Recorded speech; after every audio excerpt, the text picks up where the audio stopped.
ভেক্টরের গুণন।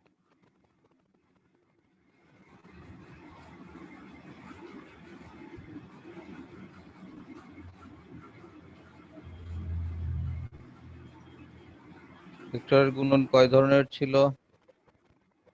দুই ধরনের। একটা হলো ডট গুণন। ডট গুণন ছিল, ধরো দুইটা ভেক্টর যদি তারা পরস্পর থিটা কোণে ক্রিয়া করে তাহলে তাদের ডট গুণন বা স্কেলার গুণ হচ্ছে এ ডট বি সমান A B cosine of theta.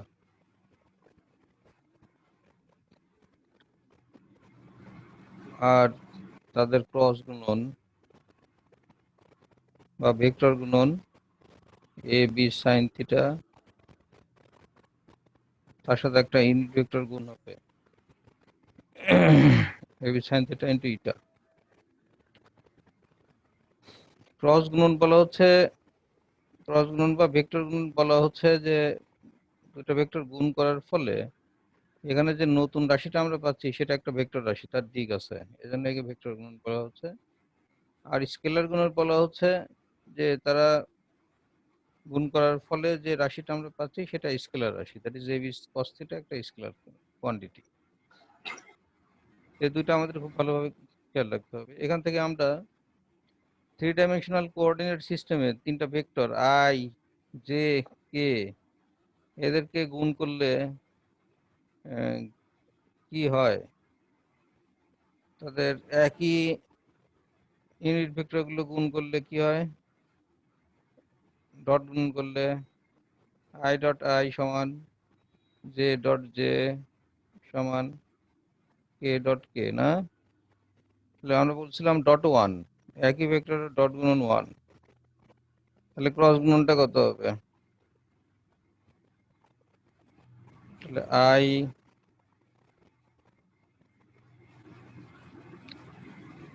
Cross I dot one, মানে ডট যদি ওয়ান হয় ক্রসটা বিপরীত হবে। ক্রস গুণন সমান I cross I J cross J equal to K cross K সমান হচ্ছে 0। সংক্ষেপে বলছিলাম মনে রাখতে যে ডট ওয়ান মনে থাকার জন্য, একই ভেক্টর ডট গুণন ওয়ান, এটা একটু 0 বলছিলাম, ক্রস গুণন 0,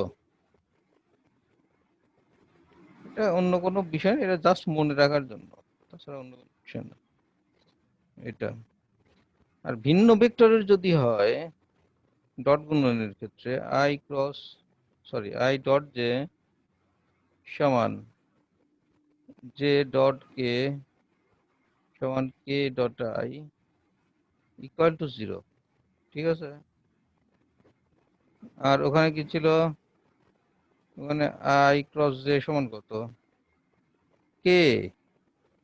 বিষয়টা মনে রাখতে হবে এইভাবে যে একটা সার্কেলের উপরে যদি একই দিকে একই ক্রমে তিনটা ভেক্টর যদি এভাবে ঘুরতে থাকে, আই জে কে, তাহলে আই জে কে একই ক্রমে যদি হয় পজিটিভ, বিপরীত ক্রমে হলে নেগেটিভ হয়ে যাবে। তাহলে আই ক্রস জে সমান কে, জে ক্রস কে সমান I, J cross K equal to I, আবার কে ক্রস আই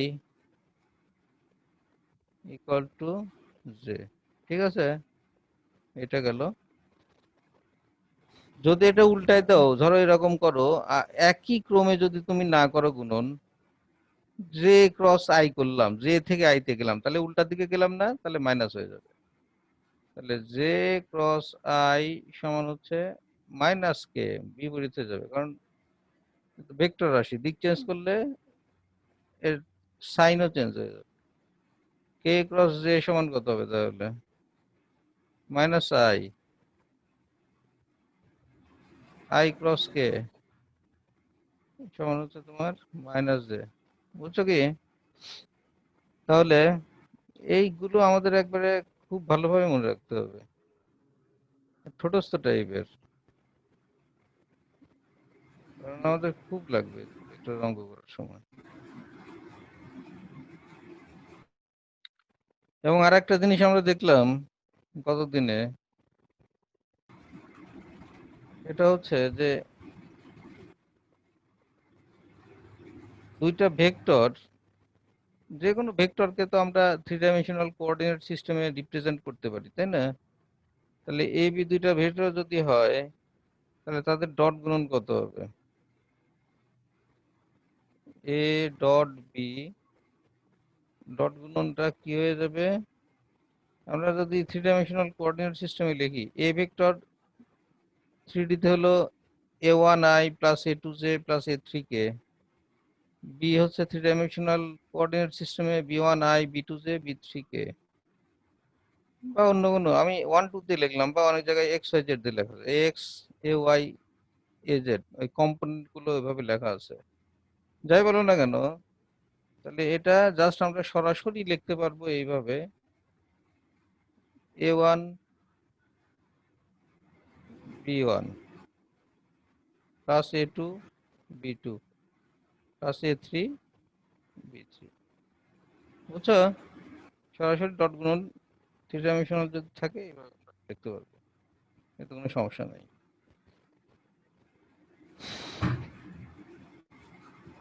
আবার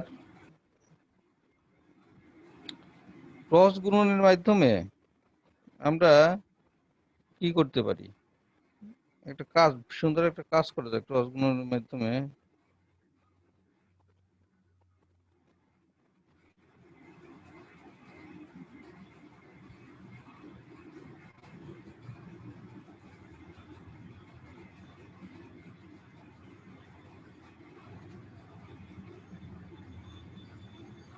ক্রস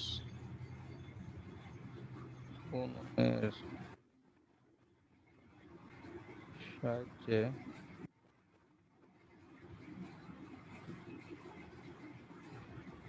সামন্তরিকের ক্ষেত্রফল নির্ণয় করা যায়।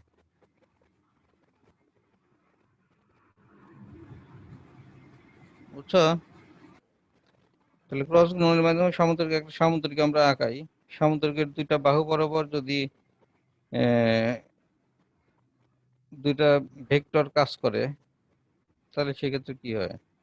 তাহলে এই একটা সামন্তরিক আছে, সামন্তরিকের একটা বাহু বরাবর কাজ করছে হচ্ছে তোমার এ ভেক্টর, তাহলে আর এই একটা বাহু আছে, এই বাহু বরাবর কাজ করছে ভেক্টর বি ভেক্টর। আর সামন্তরিক আঁকায় নেই, এটা একটা সামন্তরিক,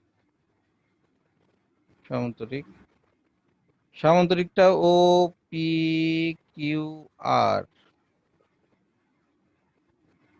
ওপি কিউ আর সামন্তরিকের ওপি বাহু বরাবর এ ভেক্টর, এবং ওই একই বিন্দুতে, ও বিন্দুতে ও ও আর বাহু বরাবর বি ভেক্টর কাজ করছে। তাহলে আমরা, এবং তারা কত কোণে কাজ করতেছে? ধরো তারা পরস্পর থিটা কোণে কাজ করছে। এখন আমরা একটা কাজ করি, তাহলে এ ক্রস বি মানে কি? আমাদের সংজ্ঞা অনুযায়ী এ ক্রস বি মানে কি? এ ক্রস বি মানে আমরা কত জানি? A B sine theta into cross গুণনের করলে পরে এখানে একটা ভেক্টর আসবে ইটা, তাই না? ভেক্টর আসলো। এখন আমরা সামান্তরিকের এই ক্ষেত্রফলের সাহায্যে এই ক্রস গুণনকে রিপ্রেজেন্ট করতে চাই, তাহলে সেক্ষেত্রে কি হবে দেখো। তাহলে এ ক্রস বি এর মান কত? সুতরাং এ ক্রস বি এর মান, মানে আমরা এভাবে লিখতে পারি, এ ক্রস বি এর মান মডুলাস চিহ্ন দিয়ে, তাই না? মানটা কত? মান মানে হচ্ছে তোমার কোনটুক, কতটুকু হবে কোনটা বলো তো? মান মানে এইটুক, এটা তো ভেক্টর রাশি, এটার মান 1, মান মানে তো এবি সাইন থিটা। তাহলে মান মানে হচ্ছে আমাদের কত? এ বি সাইন থিটা, তাই তো? এখন বি সাইন থিটাটা কি? বি সাইন থিটা কি? বি এর শীর্ষবিন্দু থেকে আমরা, এই যে আর, বি এর শীর্ষবিন্দু আর থেকে যদি একটা আমরা লম্ব টানি, এ ভেক্টরের উপর বা পি ও পি এর উপরে, তাহলে সেই ক্ষেত্রে আমাদের এটাই হবে হচ্ছে এই সামান্তরিকের উচ্চতা এইচ, তাই না? এইচ সমান কত হবে বলো তো? এটা একটা সমকোণী ত্রিভুজ না? সমকোণী ত্রিভুজের এই এই বাহু, এটা লম্ব, আর এটুকু হচ্ছে কি ভূমি। ভূমি। তাহলে এইচ সমান কত, লম্ব সমান কত হবে? বি সাইন থিটা না? জি sir. B sine theta, B sine theta হলো, ঠিক আছে? তাহলে দেখো, তাহলে বি সাইন থিটা মানে এইচ, মানে বি সাইন থিটা মানে সামান্তরিকের উচ্চতা। তাহলে এখানে আমরা লিখতে পারি এ, আর বি সাইন থিটা মানে কত, এইচ। তাহলে এ এইচ, তাহলে এ মানে হচ্ছে কি, এ মানে এ এর মান, এ এর মান কতটুক, এইটুক, এইটুক মানে কি, ভূমি, ভূমির মান না ওটা? তাহলে ভূমি ইন্টু এইচ মানে হচ্ছে কি, এইচ মানে ওই সামান্তরিকের উচ্চতা। তাহলে এইচ হচ্ছে সামান্তরিকের উচ্চতা। তাহলে আমরা পেলাম ভূমি ইন্টু উচ্চতা। এখন সামান্তরিকের ক্ষেত্রফল মানে কি, সামান্তরিকের ক্ষেত্রফল কত? একটা আয়তক্ষেত্রের ক্ষেত্রফল কত? আয়তক্ষেত্রের ক্ষেত্রফল দৈর্ঘ্য গুণন দৈর্ঘ্য প্রস্থ। প্রস্থ। ত্রিভুজের উচ্চতা, ত্রিভুজের ক্ষেত্রফল কত? হাফ ইন্টু ভূমি হাফ ইন্টু ইন্টু ভূমি ইন্টু উচ্চতা। উচ্চতা। আর সামান্তরিকের ক্ষেত্রফল? ভূমি ইন্টু ভূমি উচ্চতা। ইন্টু এই যে উচ্চতা। এখানে ভূমি উচ্চতা মানে কোন সামান্তরিকের ক্ষেত্রফল? ও পি কিউ আর সামান্তরিকের ক্ষেত্রফল। কিউ আর সামান্তরিকের, সামান্তরিকের ক্ষেত্রফল।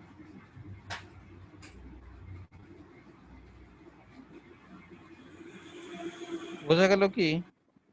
এটাকে আমরা এখন সামান্তরিকের ক্ষেত্রফল ছোট্ট করে এইভাবে লিখি, না লিখলেও দরকার নাই। সামান্তরিকের ক্ষেত্রফল এইভাবে ছোট্ট করে সাধারণত অনেক সময় লেখা হয়। সুতরাং এখান থেকে দেখা যাচ্ছে যে সামান্তরিকের ক্ষেত্র, তাহলে সামান্তরিকের ক্ষেত্রফলটা মানে কি, মানে হচ্ছে এ ক্রস বি এর মান। তাহলে দুইটা ভেক্টরের ক্রস গুণনের মান যদি আমরা নেই, তাহলে সেই মানটাই হবে হচ্ছে কি সামান্তরিকের ক্ষেত্রফল। তাহলে সামান্তরিকের ক্ষেত্রফল, তার মানে সামান্তরিকের যে কোনো সামান্তরিকের ক্ষেত্রফল সমান হচ্ছে তোমার ওই সামান্তরিকের দুইটা সন্নিহিত বাহু বরাবর দুইটা ভেক্টর কাজ করলে তাদের ক্রস গুণনের মানটাই হবে হচ্ছে ওই সামান্তরিকের ক্ষেত্রফল। এটা কি বোঝা যায়? হুম। জি স্যার। আচ্ছা, এইবার দেখো ত্রিভুজের ক্ষেত্রফল কত, ত্রিভুজের ক্ষেত্রফল।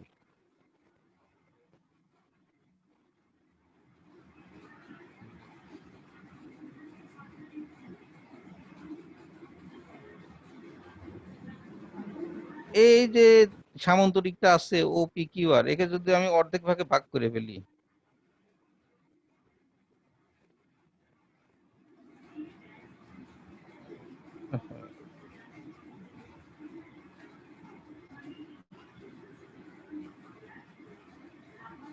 অর্ধেক ভাগ করে ফেলি,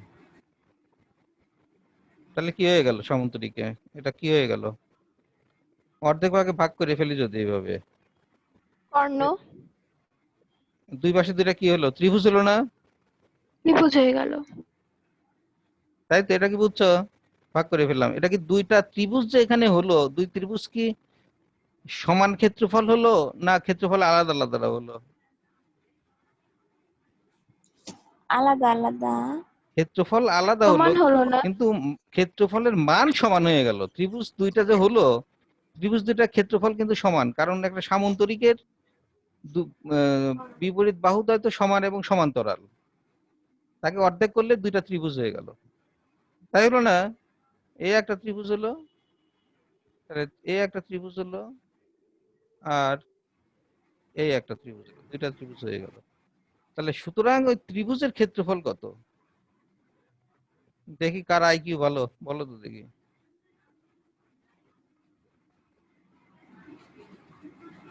হুম। হাফ ইন্টু সামান্তরিকের ক্ষেত্রফল। রাইট। অর্ধেক করা মানে কি হলো? অর্ধেক করা মানে হচ্ছে তোমার সামান্তরিকের অর্ধেক হয়ে গেল। দেখো, যেহেতু সুষম, সামান্তরিকটা হচ্ছে সুষম, তাই না? হাফ ইন্টু কি হয়ে গেল? সামান্তরিকের ক্ষেত্রফল হয়ে গেল। হাফ ইন্টু সামান্তরিকের ক্ষেত্রফল। আর সামান্তরিকের ক্ষেত্রফল মানে কত? হাফ ইন্টু এ ক্রস বি, এটা না সামান্তরিকের ক্ষেত্রফল? তাহলে হাফ ইন্টু এ ক্রস বি এর মান, এটা হচ্ছে ত্রিভুজের ক্ষেত্রফল। দুইটা খুব ইম্পর্টেন্ট জিনিস পেলাম আমরা। দেখো যে ক্রস গুণন দিয়ে, ক্রস গুণনের মান, দুইটা ভেক্টরের ক্রস গুণনের মান বোঝায় হচ্ছে কোনো সামান্তরিকের ক্ষেত্রফল। আর ত্রিভুজের ক্ষেত্রফল যদি আমরা বের করতে চাই, তাহলে ওই ক্রস গুণনের মানের অর্ধেক বা সামান্তরিকের ক্ষেত্রফলের অর্ধেক নিলেই আমার কি হবে? ত্রিভুজের ক্ষেত্রফলটা পাওয়া যাবে।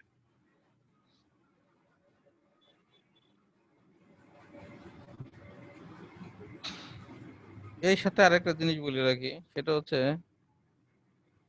তোমার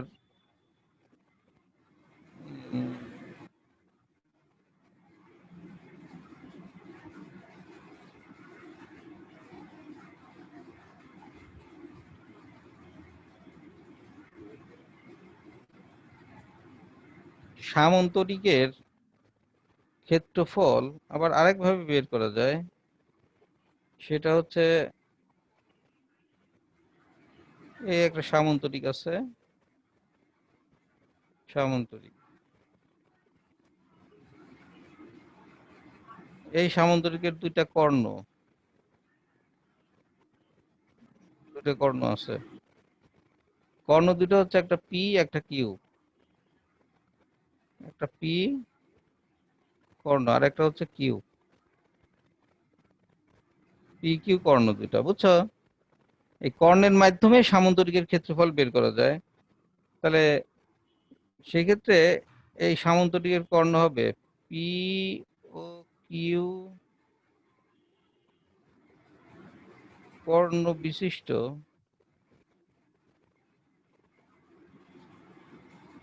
সামান্তরিকের ক্ষেত্রফল, এটা সমান হচ্ছে তোমার হাফ পি ক্রস কিউ। এটা মনে রাখতে হবে। এটা কিন্তু পি কিউ, দেখো পি কিউটা, এখানকার যে পি কিউ, এটা কিন্তু সামান্তরিকের কর্ণ যদি রিপ্রেজেন্ট করে কোনো ভেক্টর, তাহলে সেই সামান্তরিকের ক্ষেত্রফলটা হবে কর্ণের সাপেক্ষে হাফ ইন্টু কর্ণদ্বয়ের ভেক্টর গুণফলের মানের সমান। কিন্তু ত্রিভুজের ক্ষেত্রফল মানে কি? হাফ এ ক্রস বি, মানে ওই যে সামান্তরিকের দুইটা বাহু এ বি, সামান্তরিকের দুইটা বাহু যদি এ বি হয়, এ এবং বি, এ আর বি যদি হয়, ওই দুইটা বাহুর ক্রস গুণনের মানের অর্ধেক হচ্ছে ত্রিভুজের ক্ষেত্রফল। কিন্তু হাফ পি ক্রস কিউ মানে হচ্ছে কি? কর্ণের সাপেক্ষে তাদের গুণফলের মানের, ভেক্টর গুণফলের মানের অর্ধেক হচ্ছে তোমার সামান্তরিকের ক্ষেত্রফল হয়ে যাচ্ছে।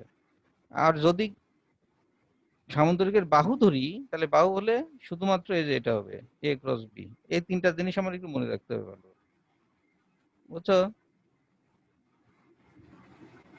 আচ্ছা, অঙ্ক করার সময় আমাদের লাগবে কিন্তু এগুলো।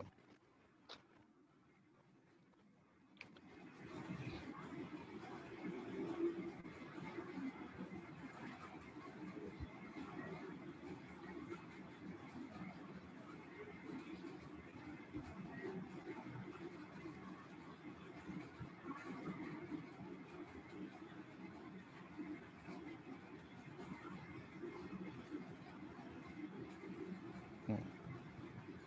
তাহলে দেখো, মোটামুটি এই পর্যন্ত আমরা অনেক কিছুই শিখলাম। এগুলো দিয়ে জাস্ট আমাদের অঙ্কগুলো করতে হবে। আর লম্ব অভিক্ষেপ মানে কি? লম্ব অভিক্ষেপ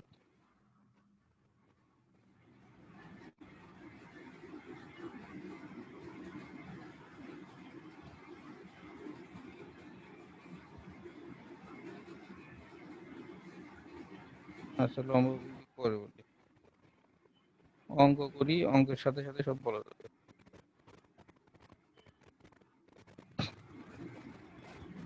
তাহলে ধরো দুইটা ভেক্টর আছে, আর দুইটা ভেক্টর আছে, A equal to 2i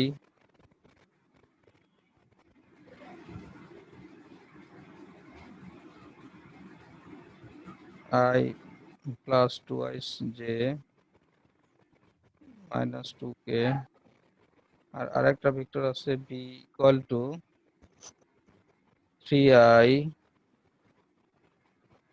plus 6j minus 2k। এরকম দুইটা ভেক্টর দেওয়া আছে। এখন এখান থেকে কিছু জিনিস আমাদের বের করতে বলছে।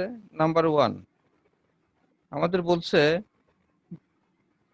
2a প্লাস 3b সমান কত। জাস্ট আমরা ভেক্টরের অঙ্ক শুরু করলাম, তো আস্তে আস্তে শুরু করি সব। আচ্ছা, তাহলে 2a প্লাস 3b বলছে, তাহলে কি করতে হবে আমাদের? সিম্পল, তাই না? কি করতে হবে? হুম, অঙ্ক তো পারা যাবে নাকি? জি স্যার, এ কে 2 দিয়ে গুণ করতে হবে, তারপর বি কে 3 দিয়ে গুণ করে হ্যাঁ, দুইটা যোগ করে দিতে যোগ হবে। করে দিতে হবে। তাহলে 2a মানে কত? 2a 2 এ মানে হচ্ছে হচ্ছে 2a 2i, 2 দিয়ে এটাকে গুণ 4 জে করো, প্লাস 2 দুগুণ 4j মাইনাস 2 দুগুণ 4k প্লাস 3b মানে হচ্ছে 3 দিয়ে b গুণ করা লাগবে, তাহলে 3 তিরিককে 9 হয়ে গেল, তাই না? 3b যেহেতু 9i প্লাস 3 6 18j মাইনাস 3 দুগুণ 6k। এটা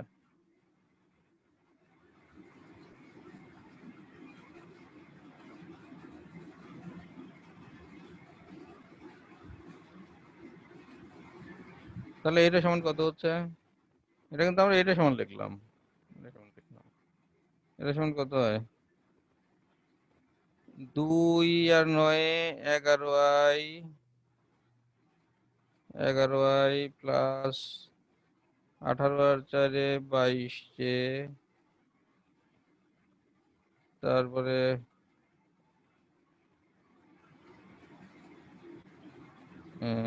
মাইনাস এটা এটা মাইনাস 10k, 10k। তাহলে হয়েছে এবার, এটা আমাদের অ্যান্সার হয়ে গেল। দেখছো? তাহলে দেখো, যে কোনো ধরনের যোগ বিয়োগ থাকলে এখন পারা যাবে। তো এখানে যদি যোগের জায়গায় বিয়োগ দিত পারতে না, জাস্ট বিয়োগ করে দিত এখানে ওই রাশিটাতে গুণ করে। তাহলে এই ধরনের যোগ বিয়োগ যদি থাকে আমরা ইজিলি বের করতে পারবো, এখানে কোনো সমস্যা নেই। 2 নম্বরে বলছে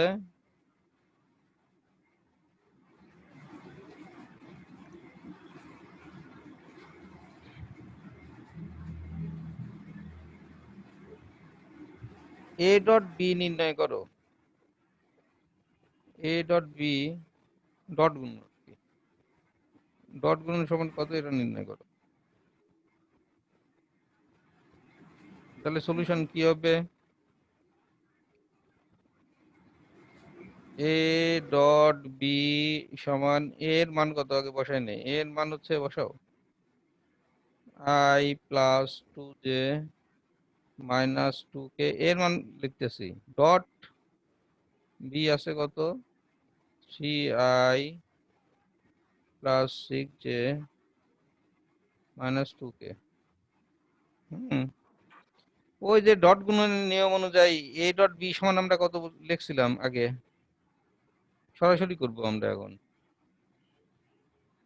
a ডট b মানে কি? এই যে সরাসরি যে i এর কম্পোনেন্ট দুইটা গুণন, j এর কম্পোনেন্ট গুণন, আর k এর কম্পোনেন্ট দুইটা গুণন হবে। তাহলে i এর কম্পোনেন্ট কত কত আছে? i আর i এর সাথে 1 আছে, তাই না? 1, তাহলে 1 আর 3, তাহলে 3 1 কে 3। বুঝতে পারতেছো?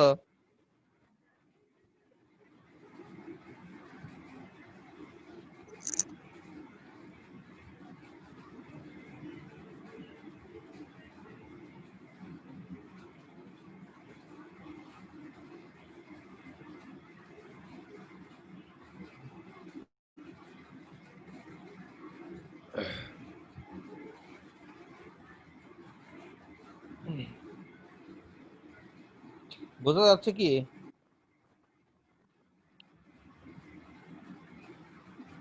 আমরা কি বলছিলাম, এ ডট বি এটা সমান কত, A1 B1, তার মানে আই এর যে কম্পোনেন্ট দুটো থাকবে সে দুটো সরাসরি গুণ হবে, plus A2 B2 plus A3 B3, এটা জাস্ট করো, তাহলে কি হবে, A1 এটা A1I plus A2J plus A3K, তাই না? তাহলে এখান থেকে আমাদের 1 গুণন আয়ের কম্পোনেন্ট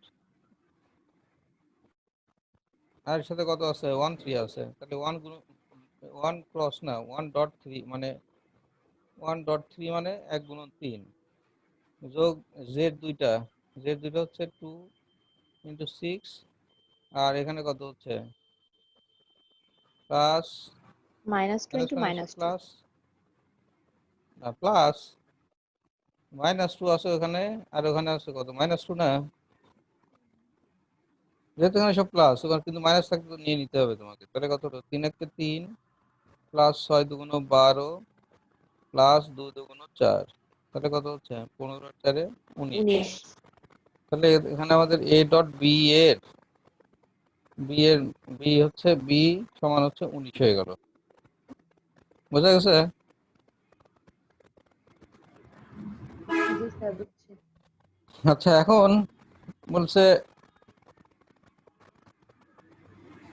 এ ডট বি এর মধ্যবর্তী কোণ কত। এ এবং বি এই যে দুইটা রাশি দেওয়া আছে, এ এবং বি দেওয়া আছে, এ এবং বি এর মধ্যবর্তী কোণ কত। 3 নম্বর, এ ও বি এর মধ্যবর্তী কোণ, তার মানে এ যদি এটা হয় আর ধরো বি আছে হচ্ছে আমাদের এইটা, তার মধ্যবর্তী কোণ থিটা ইকুয়াল টু কত, সে থিটা চাইছে। তাহলে আমাদের এখান থেকে আমাদের বের করো এ ডট বি, আমরা জানি এ ডট বি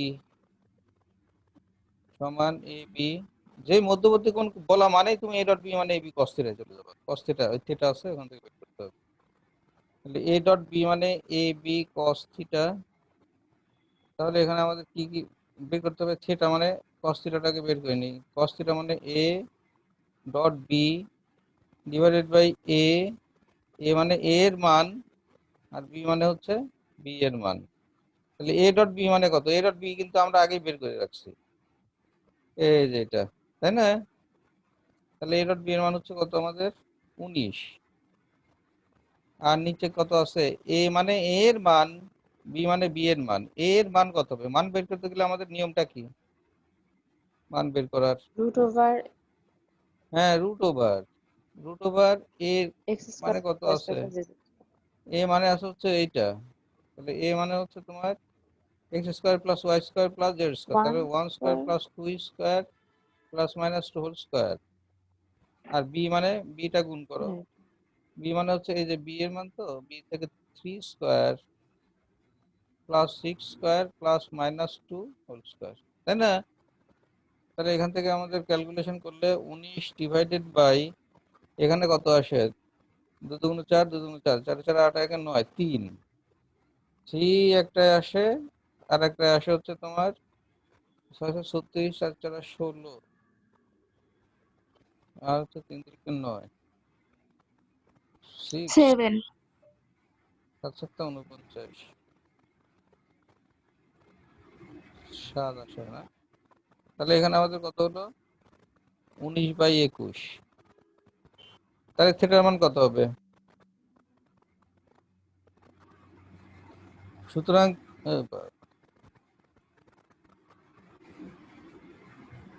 25.21 থিটার মান। থিটার মান না, সুতরাং থিটা ইকুয়াল টু হচ্ছে cos ইনভার্স 19/21, এটা ক্যালকুলেশন করলে 25.21 21 ডিগ্রি আসলো। বুঝা গেছে? তাহলে দেখো এখানে আমরা থিটার মানটা বের করে নিলাম ক্রস, তাহলে থিটার মান বের করতে বললেই তোমরা সরাসরি যে ডট গুণনের ফর্মুলা দিয়ে অঙ্কটা করে ফেলবা। থিটার মান বের করতে বললেই এটা ব্যবহার করবা, যদি কোনো ঝামেলা না থাকে। ঝামেলা থাকলে সেটা আলাদা, তখন চলো। তাহলে একটা গেল। এর পরে বলছে, পরের অঙ্কটা প্রবলেম বলছে যে তোমার এ এর উপর বি এর লম্ব বিক্ষেপ, এ এর উপর বি এর লম্ব বিক্ষেপ কত?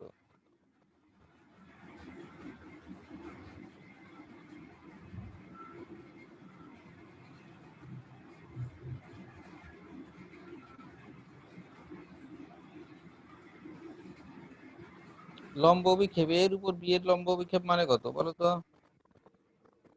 লম্ব বিক্ষেপ আমরা কি শিখছিলাম গতদিনে? দুইটা ভেক্টর ধরো এরকম আছে, এই একটা ভেক্টর আর এখানে হচ্ছে আমার বি আর একটা ভেক্টর, এটা হচ্ছে বি। এরা পরস্পর থিটা কোণে ক্রিয়াশীল। তাহলে বি এর লম্ব বিক্ষেপ মানে কি?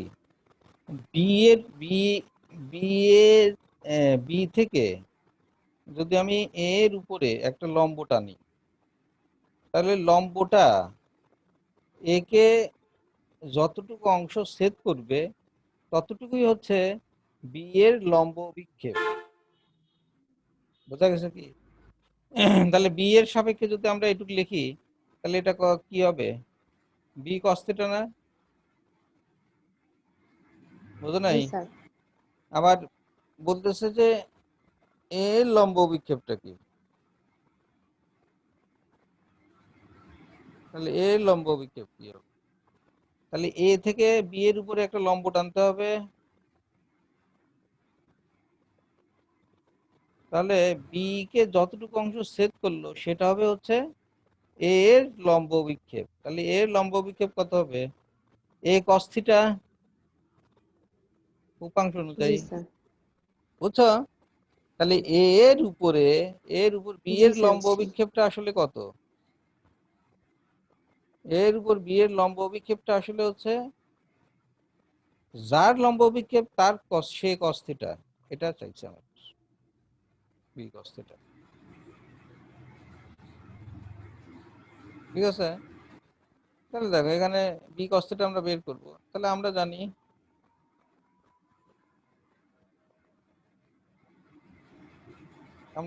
এ ডট বি সমান কত? A B cos theta. সুতরাং বি কস থিটা মানে কত? বি কস থিটা মানে A dot B divided by A. B cos theta মানেই তো হচ্ছে এর উপর বি এর লম্ব বিক্ষেপ, তাই না? বি কস থিটা, তাহলে বি কস থিটা আমরা পাশে রেখে দিলাম। এ ডট বি মানে আমরা আগে বের করে রাখছি, দেখো এ ডট বি মানে কত ছিল? 19 19 ডিভাইডেড বাই এ মানে কত ছিল? এর মান আমরা দেখছিলাম 3 পেয়েছিলাম, এর মান 3 পেয়েছিলাম না? এই যে এর মান তো যে এটা ছিল,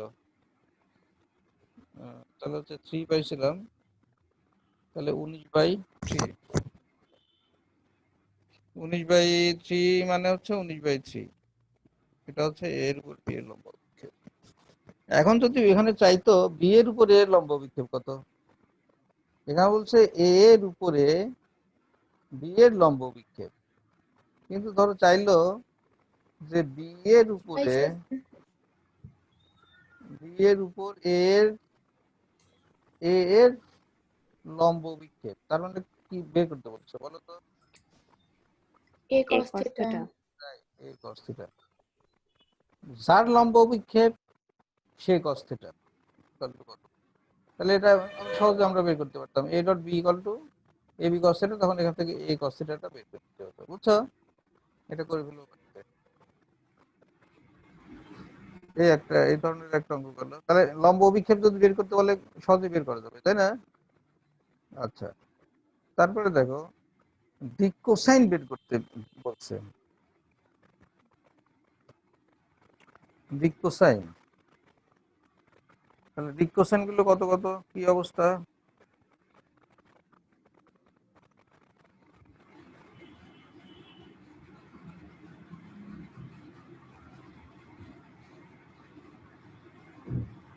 এ এর দিক কোসাইন, দিক কোসাইন গুলো কত?